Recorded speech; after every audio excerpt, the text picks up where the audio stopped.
Halo semuanya, perkenalkan nama saya Anissa Fitriani dengan NPM 19110124. Video ini dibuat untuk memenuhi tugas mata kuliah kepemimpinan yang diampu oleh Ibu MA Primaningrum Dian SPSI MPSI Psikolog. Kali ini saya akan membahas mengenai komunikasi dalam kepemimpinan yang tepat. Sebelumnya, kita satukan pemikiran dulu bahwa komunikasi yang tepat adalah komunikasi yang efektif. Nah, lalu apa itu komunikasi yang tepat? Dengarkan baik-baik penjelasan berikut ya. Komunikasi yang efektif dan tepat adalah hasil dari pemahaman bersama antara komunikator dan penerima. Sebenarnya kata komunikasi berasal dari bahasa Latin communis yang berarti sama. Komunikator berusaha menciptakan kesamaan dengan penerima.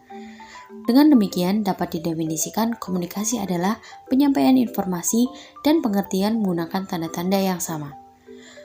Menurut Robin 2008, komunikasi meliputi transfer dan pemahaman makna.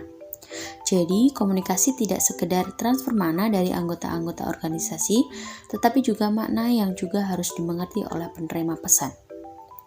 Wahab 2008 mengemukakan dua bentuk umum tindakan komunikasi. Yang pertama, penciptaan pesan. Yang kedua, penafsiran pesan.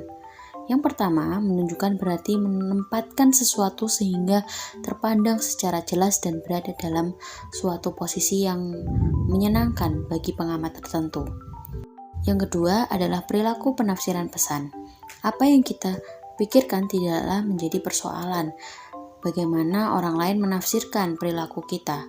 Apa yang kita lakukan juga mereka akan menjadi paham dengan sendirinya, seperti itu. Berikutnya ada gaya-gaya dari komunikasi. Yang pertama, ada gaya pasif. Seorang komunikator pasif juga tidak menyukai perdebatan dan merasa tidak perlu membagikan pendapatnya kepada orang lain.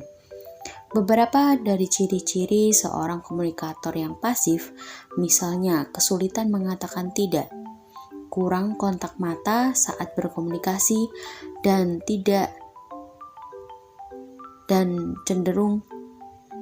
cenderung suka meminta maaf. Kedua, komunikasi agresif.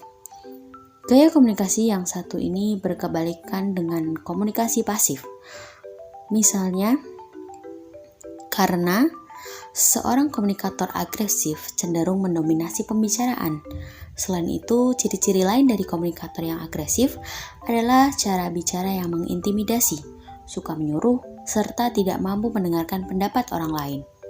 Yang ketiga, pasif agresif.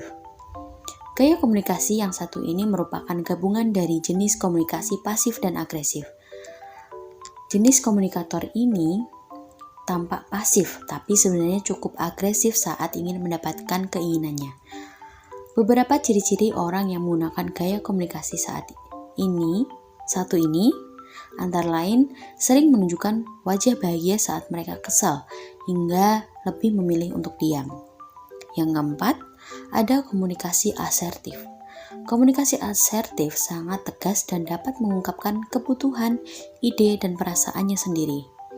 Meski begitu, mereka tetap mendengarkan pendapat orang lain dan tidak mendominasi. Beberapa ciri dari komunikator asertif diantaranya adalah kemampuannya berkolaborasi dengan orang lain dan berbagi ide. Berikutnya ada penelitian yang menyebutkan bahwa komunikasi pemimpin yang efektif dan tepat dapat meningkatkan kinerja anggota tim. Semakin tinggi tingkat pengetahuan dalam berkomunikasi seorang pemimpin, maka akan semakin efektif pula seorang pemimpin dalam menyampaikan pesannya. Di samping menerapkan gaya kepemimpinan yang baik, keterampilan dalam berkomunikasi juga sangat diperlukan dalam mempercepat peningkatan kinerja anggota tim. Sebab dengan terampilnya seorang pemimpin dalam melakukan komunikasi, maka akan terjalin komunikasi yang baik antara pemimpin dan anggotanya. Berikut adalah contoh komunikasi yang tepat. Berikut adalah contoh komunikasi yang tepat dan saya kemas menggunakan comic strip. Yang pertama itu ada Bu Runa yang memberikan kesempatan kepada Rian untuk merespon apa yang disampaikan oleh Bu Runa.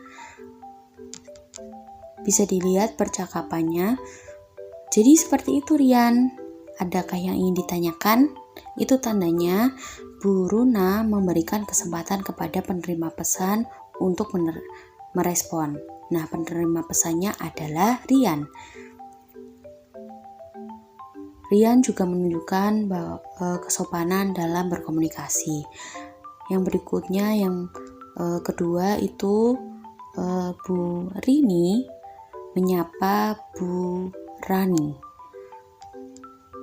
Keduanya menggunakan bahasa tubuh yang mendukung untuk komunikasi yang baik.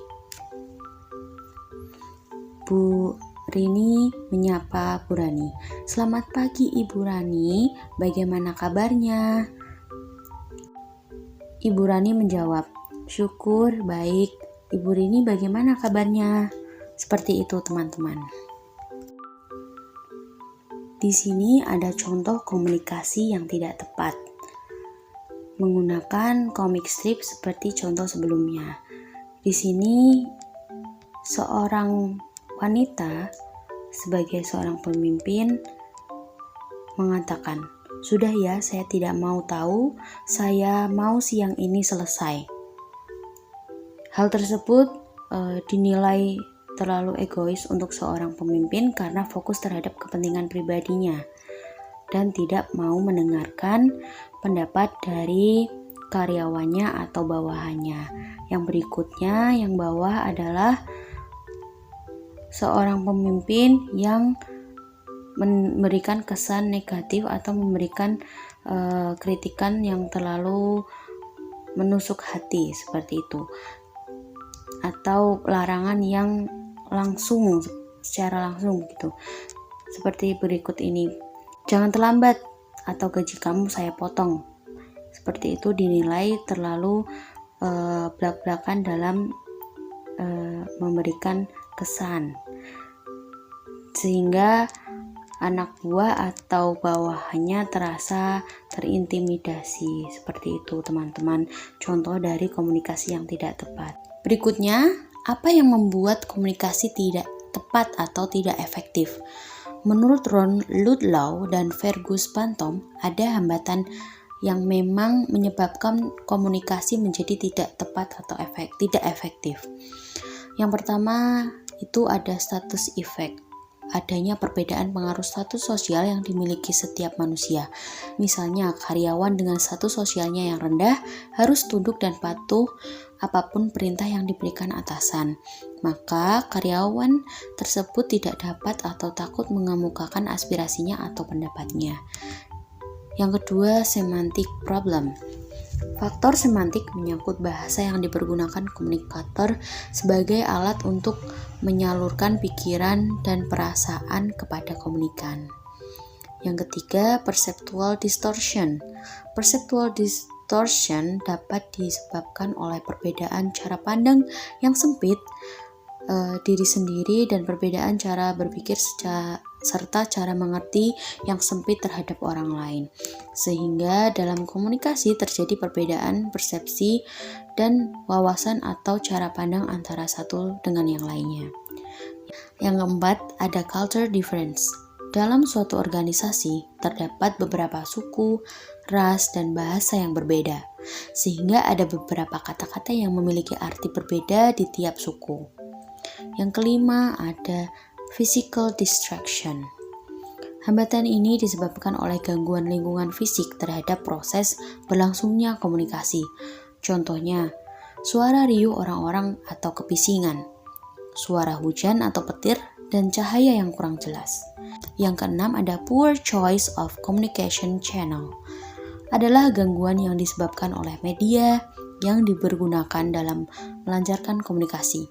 Contoh dalam kehidupan sehari-hari, misalnya sambungan telepon yang terputus-putus, huruf ketikan yang buram pada surat sehingga informasi tidak dapat ditangkap dan dimengerti dengan jelas.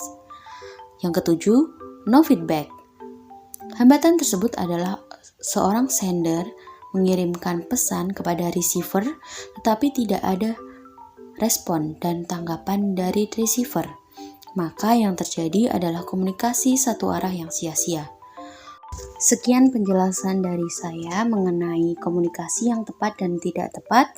Mohon maaf apabila ada kesalahan, dan terima kasih sudah menonton. Jangan lupa bahagia hari ini. Sampai jumpa. Jangan lupa komen, like, dan subscribe. Thank you.